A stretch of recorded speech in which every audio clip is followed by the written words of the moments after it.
अस्सलाम वालेकुम बच्चों। 9.4 एक्सरसाइज का फर्स्ट क्वेश्चन हमारे पास है। हमारे पास एक फिगर दे दी, उसका रेडियस 7 सेंटीमीटर उसने दे दिया है और इसमें वो मांग रहा है length of arc P Q, यानी पी क्यू आर्क की लेंथ फाइंड करनी है और मेजर आर्क हमारे पास पी ए क्यू है, इसकी लेंथ फाइंड करनी है। और फिर हमें चेक करना है सरकमफेरेंस ऑफ सर्कल निकालना भी है और साथ चेक करना है कि इन दोनों आर्क्स की लेंथ तो अगर हम ऐड करें तो वो सरकमफेरेंस ऑफ सर्कल के इक्वल आती है या नहीं। ये है हमारा क्वेश्चन नंबर 1। और वजह देखो इस क्वेश्चन को हम कैसे सॉल्व करते हैं। डायग्राम हमने ड्रा कर लिया है बच्चों। तो दोनों जो आर्क्स हैं उनकी लेंथ फाइंड करने के लिए हमें सेंट्रल जो है एंगल चाहिए। तो पी क्यू का सेंट्रल एंगल गिवन है और ये वाला एंगल हम निकाल लेते हैं। हम पी क्यू के एंगल को हम थीटा कह लें, थीटा 1 कह लें, या ठीक है थीटा 1 कर लेते हैं। हमारे पास फॉर एग्जांपल 100 है और अगर आपको थीटा 2 अगर आपको चाहिए जो कि ये वाला सेंट्रल एंगल है, तो आपको पता है कंप्लीट एंगल 360 डिग्री का होता है। 360 में से आप 100 को माइनस कर दें तो हमारे पास थीटा 2 जो है वो 260 डिग्री आ जाता है। ठीक हो गया। अब इस क्वेश्चन को सॉल्व करते हैं। अब लेंथ ऑफ पी क्यू हमने फाइंड करना है, तो लिख लेंगे length of arc P Q. तो इस चैप्टर में आप फार्मूला पढ़ चुके हैं, तो लेंथ फाइंड करने का जो फार्मूला है वो थीटा ओवर 360, ठीक है, और मल्टीप्लाई बाय 2 पाई आर होता है। यहाँ पर इस थीटा को हम थीटा 1 लिख लेते हैं। और 9th क्लास में आप वो फार्मूला यूज़ कर चुके हैं आर थीटा, वो वाला फार्मूला अगर आप यूज़ करना चाहें तो उससे भी आप इसकी लेंथ बड़ी आसानी से फाइंड कर सकते हैं। ठीक है, लेकिन इस चैप्टर में चूँकि ये फार्मूला गिवन है और आपके नॉलेज में इजाफा हो जाए, आपको एक दूसरा फार्मूला भी है और इस चैप्टर के मुताबिक भी आपको कुछ क्वेश्चन करने आए हैं, तो इसलिए मैं यही फार्मूला यूज़ करूँगा। ठीक है, तो थीटा 1 आपको पता है 100 है। ठीक है, वैल्यूज़ पुट कर लेते हैं, डिवाइडेड बाय 360 और मल्टीप्लाई बाय 2 पाई की वैल्यू आप डाल दें और पाई की वैल्यू आप 3.14 डाल दें भले, और बेशक आप 22/7 भी डाल सकते हैं और आर आपको 7 दिया गया है। ठीक है, इन सबको मल्टीप्लाई करते हैं तो आपके पास कैलकुलेटर के साथ मैंने बच्चों निकाल लिया 12.2 सेंटीमीटर तकरीबन लेंथ आ जाती है किसकी। इसको बेशक आप L1 कर लें। ठीक है, इसी तरीके से अब आप निकालेंगे लेंथ ऑफ जो हमारी जो मेजर आर्क है पी ए क्यू की बात कर रहे हैं।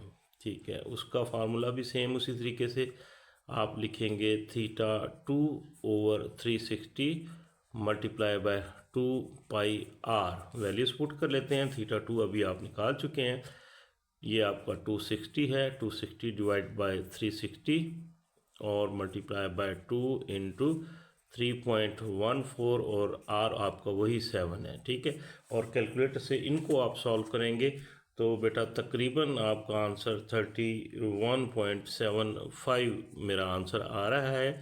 तो हो सकता है ये आपके बुक वाले आंसर से ही आपके आंसर से डिफरेंट हो, क्योंकि जो पाई की वैल्यू है वो 3.14 के आगे भी कुछ फ्रैक्शन होती है तो हमने शॉर्ट ले ली, और पाई की वैल्यू 22/7 भी कर सकते हैं। तो थोड़ा बहुत आपका जो आंसर है उसमें डिफरेंस हो सकता है आ जाए। ठीक है, और नेक्स्ट ये इसके हमने लेंथ निकाल ली, अब सरकमफेरेंस निकालेंगे। सरकमफेरेंस का फार्मूला आप छोटी क्लासों में भी पढ़ चुके हैं। सरकमफेरेंस ऑफ सर्कल जो होता है उसका फार्मूला है 2 पाई आर। ठीक है, वैल्यूज़ पुट कर लेते हैं। 2 इंटू पाई आपका 3.14 होता है और आर आपका 7 होता है। ठीक है, तो कैलकुलेटर से इनको आप मल्टीप्लाई करें तो ये तकरीबन 43.96 सेंटीमीटर ये आपका आ जाता है। तो अब वही इन दोनों को प्लस करके देख सकते हैं। आप लिखें सरकमफेरेंस ऑफ सर्कल। ठीक है, तो इक्वल है आपका, इक्वल है या नहीं है, आप जो इस लेंथ है इस लेंथ को आप L2 से इंडिकेट कर लें, तो L1 प्लस L2 से। ठीक है, सरकमफेरेंस अभी आपने निकाला 43.96 है और L1 आपकी 12.2 है और L2 भी अभी आप निकाल चुके हैं, ठीक है। तो L2 आपका है 31.75, ठीक है। तो इन दोनों को प्लस करें तो आपका ये आलमोस्ट इसके बराबर आ जाता है, ठीक है। ये आपका आ जाता है 43.97। तो ये दोनों बराबर हो गए। ये था बच्चों हमारा क्वेश्चन नंबर 1। नेक्स्ट हमारे पास क्वेश्चन नंबर 2 है। रेडियस ऑफ सर्कल 8 सेंटीमीटर दे दिया उसने, ये देखिए 8 सेंटीमीटर है, और एंगल यहाँ पे थीटा दे दिया, और फाइंड क्या करना है, एरिया ऑफ माइनर सेक्टर। ये वाला जो सेक्टर है, ये वाला, ये इसको माइनर सेक्टर कहेंगे। सेक्टर क्या होता है कि पार्ट ऑफ सर्कल जो कंप्लीट फॉर एग्जांपल ना हो और वो कहीं सेंटर से लेके, एक सेंटर से, यानी ये आपका सेक्टर होगा, ठीक है। आप ये ले लें, ये ले लें, ये ले लें, ठीक है, लेकिन उसमें सेंटर को जो है ना ज़रूर इन्वॉल्व करें, सेंटर को टच कर लेना। फॉर एग्जांपल अगर आप यहाँ पे कुछ एरिया ले लेते हैं तो वो आपका सेक्टर नहीं कहलाएगा, वो आपका सेगमेंट कहलाएगा। तो माइनर सेक्टर इस जो कलर किया गया है इसका हमने एरिया फाइंड करना है, और मेजर सेक्टर जो वाइट कलर में है ये हमने फाइंड करना है, ठीक है। फिर हमने एरिया ऑफ सर्कल फाइंड करेंगे, और फिर हम चेक करेंगे कि ये दोनों सेक्टर्स का एरिया आया है वो एरिया ऑफ सर्कल के इक्वल आता है या नहीं है। ये है हमारा क्वेश्चन बच्चों। आओ बच्चों से देखें क्वेश्चन को कैसे सॉल्व करते हैं। डायग्राम हमने ड्रॉ कर ली हुई है। एरिया ऑफ सेक्टर फाइंड करने के लिए सेंट्रल एंगल चाहिए होता है, तो एक सेंट्रल एंगल गिवन है जिसको आप थीटा कर लें, या θ1 उसने दे दिया, तो θ2 हम फाइंड कर लेते हैं। θ2 आपको पता है सर्कल का जो कंप्लीट एंगल वो 360 होता है।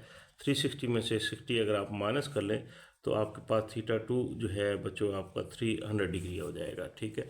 तो अब निकालते हैं, सोल्यूशन की तरफ बढ़ते हैं। एरिया ऑफ सेक्टर आप लिख सकते हैं, एरिया ऑफ सेक्टर का जो फार्मूला होता है, ठीक है, वो आपका होता है θ/360, ठीक है, मल्टीप्लाई बाय πr² होता है, ठीक है।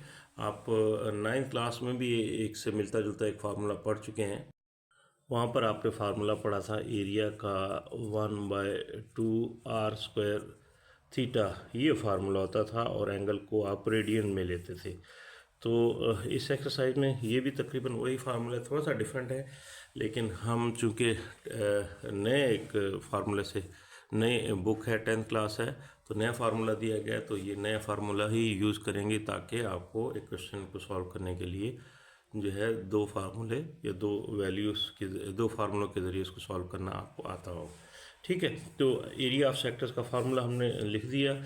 अब लिखते हैं एरिया ऑफ आपका सेक्टर कौन से वाला है, सेक्टर हम OAB की बात कर रहे हैं, तो इसका वैल्यूज़ पुट कर लेंगे। इसका जो एंगल है θ1 वो 60/360 हो जाएगा, और मल्टीप्लाई बाय पाई आपका 3.14, और मल्टीप्लाई बाय रेडियस आपका 8 का स्क्वायर हो जाएगा।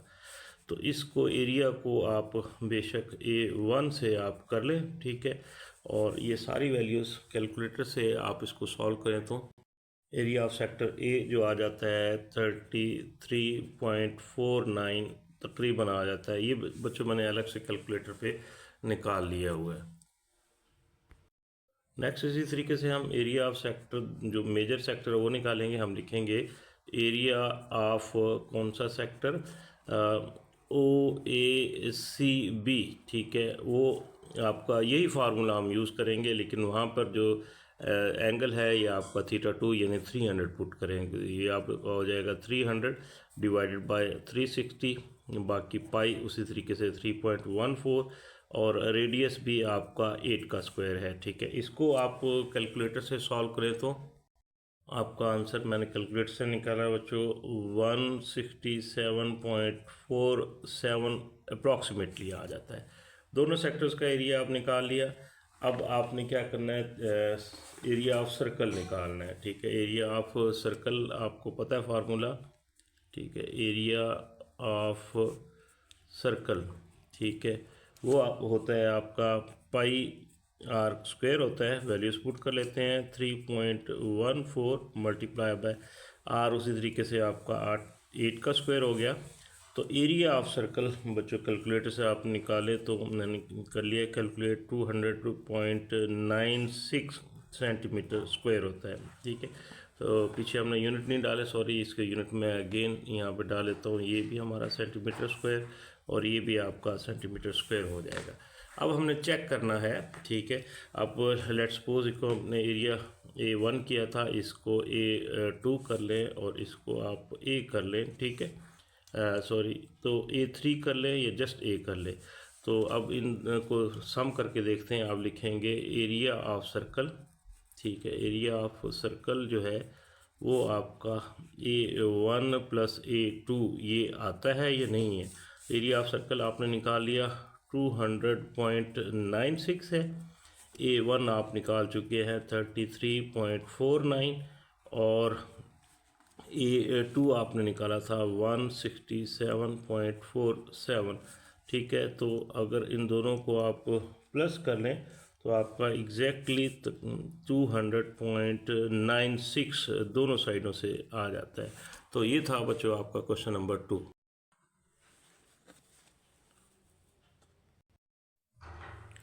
नेक्स्ट बच्चों हमारे पास क्वेश्चन नंबर 3 है।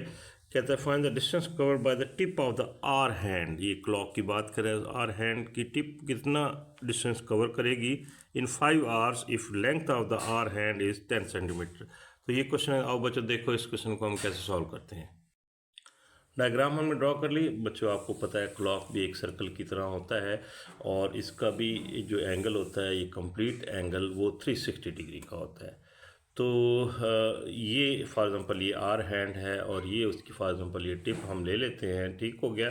तो 5 आवर्स के अंदर ये कितना डिस्टेंस कवर करेगी, समझ लें कि आपने जो मैंने इंडिकेट किया है length of arc A B निकालनी है। तो लेंथ ऑफ आर्क निकालने के लिए आपको एंगल थीटा चाहिए होता है। तो थीटा हम पहले फाइंड करेंगे। वैसे उसने रेडियस या जो लेंथ ऑफ आर हैंड उसने 10 सेंटीमीटर दे दी हुई है। तो हम लिखेंगे कि चूँकि एक आर का क्या कहते हैं क्लॉक के कंप्लीट एंगल जो होता है वो 360 होता है। तो और क्लॉक में जो आर्स होते हैं वो आपके 12 होते हैं। तो 360 के हम 12 पार्ट्स कर लें तो फिर हम एक आर का एंगल निकाल सकते हैं और इसी तरह 5 आर का भी आप एंगल निकाल सकते हैं। आप डायरेक्ट लिख लें या आप बाय स्टेप्स में लिख लेता हूँ। हम लिखेंगे कि एंगल कवर्ड, ठीक है, by hour hand in 1 hour कितना होगा। तो वो हो जाएगा बेटा आपका 360 को आप 12 पे डिवाइड कर लें तो ये आपका 30 डिग्री आ जाएगा। ठीक है, और अब चूँकि 5 आवर्स हैं तो अब आप लिखेंगे एंगल कवर्ड इन 5 आवर्स कितना हो जाएगा। तो इसको 30 को आप मल्टीप्लाई बाय 5 कर लें। ठीक है, तो आपके पास जो एंगल आ गया वो 150 डिग्री आ गया। आप क्वेश्चन बहुत आसान हो गया। अब आपने लेंथ ऑफ आर्क निकालनी है। आप लिखेंगे length of arc A B. ठीक है, तो लेंथ ऑफ आर्क निकालने का फार्मूला आप पढ़ चुके हैं।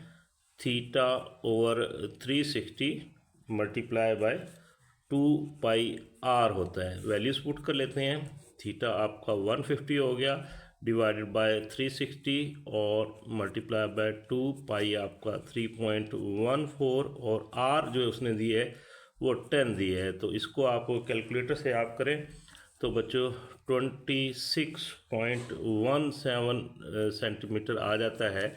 आप लेंथ ऑफ आर्क लिखें या डिस्टेंस जो है ना वो लिख लें, distance covered by tip of hour hand. ठीक है, तो टिप ऑफ आर हैंड। तो ये था बच्चों हमारा क्वेश्चन नंबर 3। नेक्स्ट बच्चों हमारे पास क्वेश्चन नंबर 4। एक सेक्टर ऑफ सर्कल हमें दे दिया और इसका एक पार्ट शेडेड कर दिया उसने और एक आपका वाइट है। ठीक है, इसमें ये देखें ज़रा, ये वाला रेडियस कंप्लीट रेडियस 21 सेंटीमीटर दे दिया और जो वाइट पोर्शन है इसका जो रेडियस है 10 सेंटीमीटर। ये यहाँ पे गलत लिखा है। ये बच्चों यहाँ से यहाँ तक आपका 10 सेंटीमीटर है। तो इसमें कुछ चीज़ें हमसे मांग रहा है। Length of minor arc, length of outer minor arc यानी इसकी लेंथ निकालनी है। फिर इनर माइनर आर्क इसकी लेंथ निकालनी है। फिर difference between length of both arc, इन दोनों का डिफरेंस आपने निकालना है, ठीक है। फिर area of minor sector of bigger circle, तो ये आपका ये वाला जो सर्कल जिसका रेडियस ज़्यादा है, तो ये वाले पूरे इसका आपने एक किस्म का सेक्टर का एरिया निकालना है। फिर area of minor sector of smaller circle, तो ये वाला जो स्मॉलर सर्कल हो जाएगा इसका एरिया निकालेंगे। फिर ये शेडेड पोर्शन है इसका एरिया निकालेंगे, ठीक है। तो जब आप बड़े सर्कल का बड़े सेक्टर का एरिया निकालेंगे और छोटे का निकालेंगे तो उस बड़े सेक्टर में से इस वाइटर पोर्शन को माइनस कर दें तो शेडेड पार्ट आ जाएगा। तो ये है हमारा क्वेश्चन। तो आप बच्चों देखो इस क्वेश्चन को हम कैसे सॉल्व करते हैं। डायग्राम हमने बच्चों ड्रॉ कर ली हुई है और रिक्वायर्ड चीज़ें हमने लिख ली हैं। तो क्वेश्चन के सोल्यूशन की तरफ बढ़ते हैं। तो सबसे पहले हमें length of A B arc चाहिए। तो लेंथ ऑफ आर्क आपको पता है, आपको फार्मूला हम लिख लेते हैं लेंथ ऑफ ए बी, ठीक है। इसको बेशक आप L1 से रिप्रेजेंट कर लें। तो लेंथ ऑफ आर्क आपको फार्मूला पता होना चाहिए, आपका है θ/360, ठीक है, मल्टीप्लाई बाय 2πr होता है। यहाँ पे अब वैल्यूज़ हम डालते जाएंगे। चूँकि ये एंगल सब में दोनों सेक्टर्स में दोनों पार्ट में कॉमन है, तो हमारा एंगल यही θ1 2 लिखने की ज़रूरत नहीं है, यही एंगल हम लिखेंगे। तो ये बच्चे हो जाएगा 60/360 और मल्टीप्लाई बाय 2 इंटू पाई, आपको पता है 3.14 डाल दें। और रेडियस जो है ना इस ए बी आर के लिए बड़ा रेडियस यानी 21 हम यूज़ करेंगे, ठीक है। तो ये अगर आप सॉल्व कर लें तो L1 जो आपके पास आ जाती है कैलकुलेटर से आप निकालें तो मेरे पास बच्चों 23.8 सेंटीमीटर आंसर आया है अप्रॉक्सीमेटली। तो L1 फाइंड कर लिया। अब इसी तरीके से आप दूसरा निकालेंगे लेंथ ऑफ सी डी, ठीक है। सॉरी, ये आर का साइन भी आप निकालेंगे, लेंथ ऑफ सी डी हम निकालेंगे। तो इसके लिए भी एंगल आपका वही यूज़ होगा, यही फार्मूला आप यूज़ कर लेंगे 60/360, ठीक है, मल्टीप्लाई बाय 2 इंटू 3.14 और इसका जो रेडियस है नाउ अब ओ डी, ये रेडियस हम यूज़ करेंगे जो कि आपका 10 है, ठीक है। इनको आप मल्टीप्लाई करें तो कैलकुलेटर से बच्चों मैंने निकाला है, मेरे पास बच्चों 10.47 सेंटीमीटर ये आंसर आ जाता है, ठीक है। तो इसको बेशक यहाँ पे आप L2 से ज़ाहिर कर लें तो L2 हमारे पास 10.4 सेंटीमीटर आ गया। अब आपने डिफरेंस निकालना है, तीसरा जो पार्ट है इन दोनों का डिफरेंस आप लिख लेंगे। डिफरेंस जो है वो आपका आ जाएगा L1 माइनस L2, जो बड़ा है उसको हम पहले लिख लेते हैं। तो L1 आपके पास 23.8 है और L2 अभी आपने निकाला 10.47। इन दोनों को अगर आप माइनस कर लें तो ये तकरीबन आपका 13.33 सेंटीमीटर ये बन जाता है। तो यहाँ तक हमने पार्ट 3 हमने सॉल्व कर लिए। नेक्स्ट बच्चों आपको एरियाज़ फाइंड करना है। तो area of O A B हम ये फाइंड करेंगे। तो एरिया ऑफ सेक्टर का फार्मूला हम लिख सकते हैं, एरिया, ठीक है, एरिया ऑफ सेक्टर, ठीक है। हमारे पास चूँकि हम ओ ए बी लिख लेते हैं, ठीक है, इसको इंडिकेट कर लेते हैं ताकि आपको पता चले आप कौन सा इसका एरिया निकाल रहे हैं। तो एरिया ऑफ सेक्टर आपको फार्मूला पिछले क्वेश्चन में भी हम डिस्कस कर चुके हैं, θ/360 मल्टीप्लाई बाय πr² होता है, ठीक हो गया। तो ओ ए बी में एंगल दोनों का चूँकि सेम है 60 आ जाएगा, 60/360, पाई आपका 3.14 है और जो बिगर सर्कल का रेडियस आपका 21 है, तो ये आप लिख लेते हैं 21 का स्क्वायर, ठीक है। तो इसको बच्चों आप कैलकुलेटर से सॉल्व करें तो मेरे पास बच्चों तकरीबन 230.79 सेंटीमीटर स्क्वायर आ रहा है, ठीक है। तो ये हो गया। तो ये हो सकता है डिफरेंट हो, ठीक है। मैंने आपको पहले भी कहा है कि मैं पाई की वैल्यू 3.14 राउंड करके यूज़ कर रहा हूँ, अदरवाइज़ पाई की वैल्यू 22/7 भी होती है और इसको अगर फ्रैक्शन में ले तो 3.142 समथिंग आगे कुछ और भी है। तो हमने राउंड फिगर में लिया है, तो हो सकता है हमारे आंसर्स थोड़े से डिफरेंट आ जाएँ, बुक वाले आंसर से भी हो सकता है थोड़ा सा डिफरेंट हो, लेकिन ये तकरीबन ठीक हमारे आंसर माने जाएंगे। इसी तरीके से एरिया ऑफ स्मॉलर जो आपका सेक्टर, ठीक है, ये देखें OCD, इसका अब एरिया फाइंड करते हैं। तो उसी तरीके से हम लिखेंगे फार्मूला, ठीक है, एरिया ऑफ सेक्टर, ठीक है, OCD की आप बात कर रहे हैं। बाकी ये यहाँ तक फार्मूला सेम रहेगा, सिर्फ रेडियस की वैल्यू चेंज हो जाएगी। तो आप डायरेक्ट हम वैल्यू पुट कर लेते हैं, 60/360 मल्टीप्लाई बाय अगेन उसी तरीके से 3.14 और रेडियस इसका 10 मल्टीप्लाई बाय 10 हो गया, ठीक है। और इनको आप कैलकुलेट करें तो मेरे पास बच्चों जो माइनर सेक्टर है या ये इस सेक्टर का आंसर अप्रॉक्सीमेटली 52.3 सेंटीमीटर स्क्वायर आ गया। दोनों का एरिया आपने निकाल लिया। अब इस शेडेड पोर्शन का ये वाला ACBD यानी ACDBD इसका एरिया इस डायग्राम में, ठीक है, ये वाला शेडेड पोर्शन ACDB इसका हम एरिया निकालना चाहते हैं। तो ये बिगर सेक्टर के एरिया में से स्मॉलर सेक्टर का एरिया हम माइनस कर लेंगे। तो आप लिख लेते हैं यहाँ पे एरिया ऑफ शेडेड पोर्शन, ठीक है, शेडेड पार्ट या शेडेड पोर्शन वो हो जाएगा आपका इस ज़ाहिर है ये बड़ा एरिया बड़े सेक्टर का और स्मॉलर सेक्टर का, इन दोनों को आप माइनस कर लें, लिख के डायरेक्ट 230.79 और -52.3 सेंटीमीटर स्क्वायर। इनको माइनस करें तो हमारे पास बच्चों 181.49 सेंटीमीटर स्क्वायर, तो ये एरिया आ जाता है शेडेड पोर्शन का। तो ये था बच्चों हमारा क्वेश्चन नंबर 4।